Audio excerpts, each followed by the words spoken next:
All right, hey everyone, it's March the 11th, the year 2017, and I've got three envelopes here actually from Daniel Riley. He's in Danbury, Connecticut, I guess, Federal Corrections Institute, and you'll have the address on the screen. Some of these letters a portion of them appear to be private, involve his family members.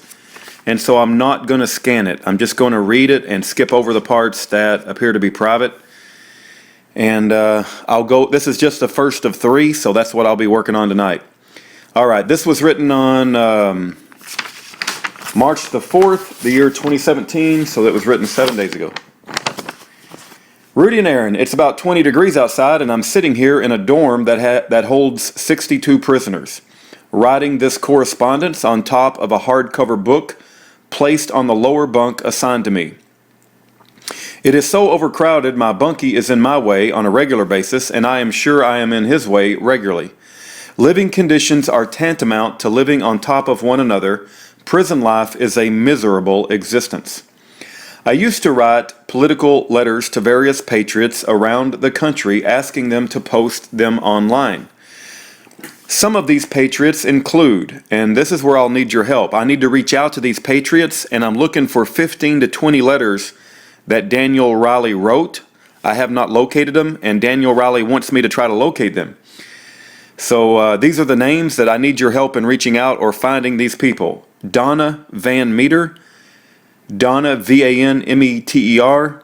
The other one is Mike Crowley, Crowley.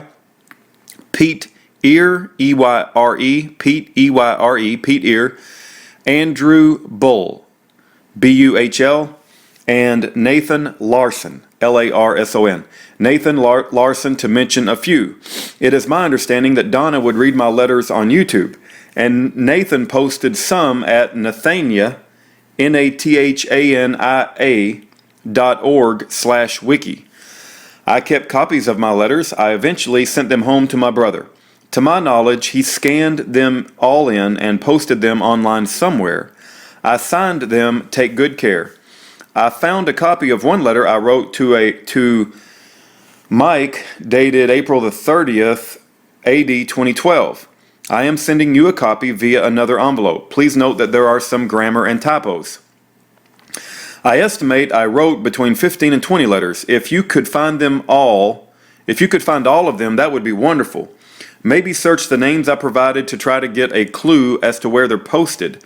I was thinking, I hope my brother, I'm going to skip that part.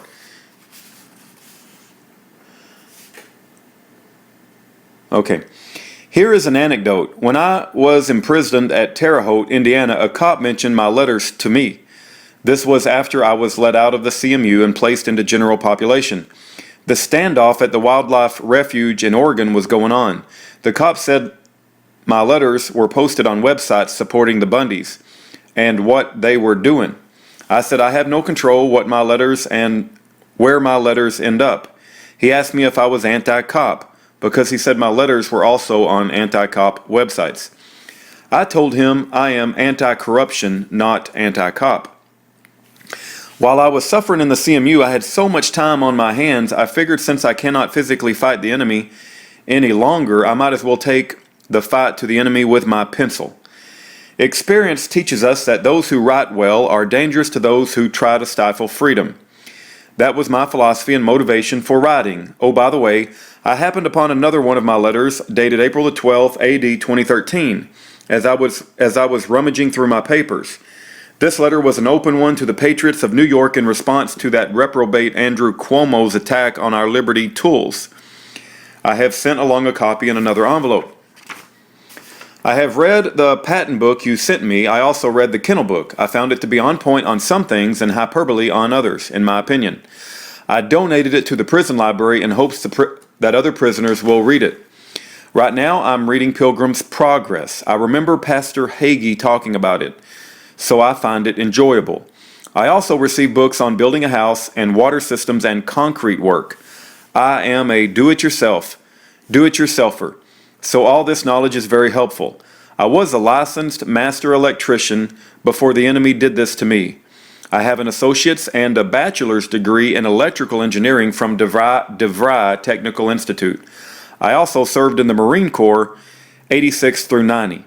If I get out this year with the Damea case, I plan on building my home on the 17 acres I own, and he mentions a place, but I'm not going to mention it, for base of operations. My brother is currently burdened. I'm not going to mention anything about his brother. Yesterday I received a copy of a newspaper called The First Freedom out of Alabama. I never knew of it. I do not know who ordered it from me.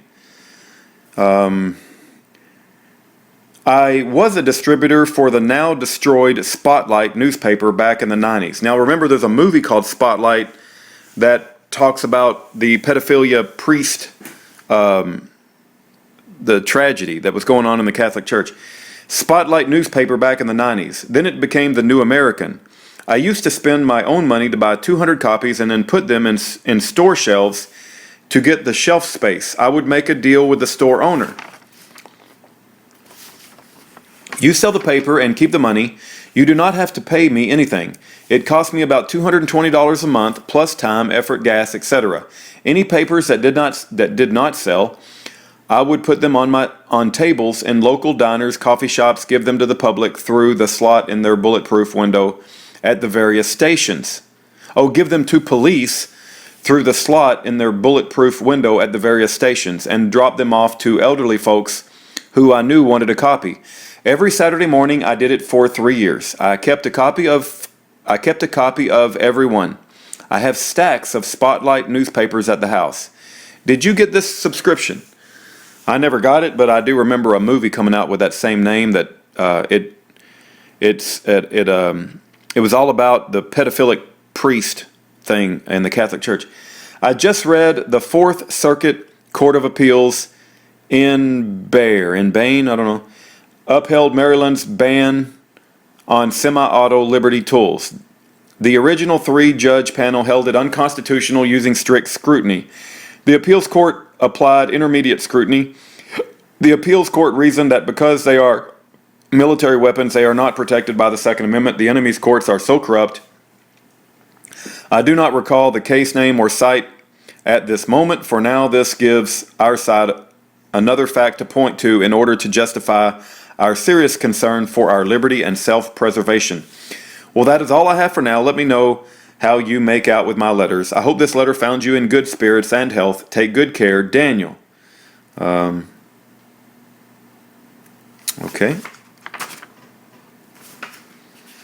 All right, then I'm going to go on to another letter that's in the same envelope. Rudy and Aaron. This was written on March the 6th, which is only 5 days ago. I was unable to photocopy my letters until this evening.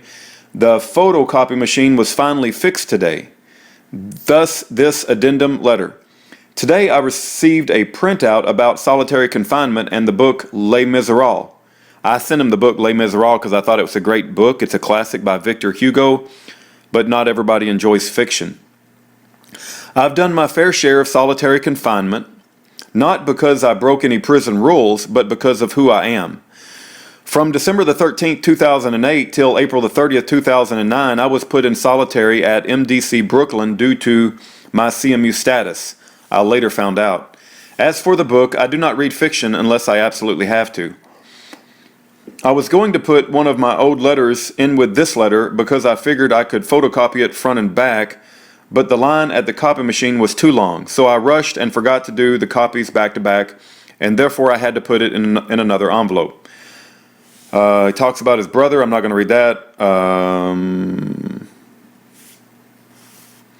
Today I got news that SCOTUS denied Beckles. The case is similar to the Damaya case I am waiting on, but different. Beckles asked if Johnson nullified the risk definition of a crime of violence as defined in the sentencing guidelines.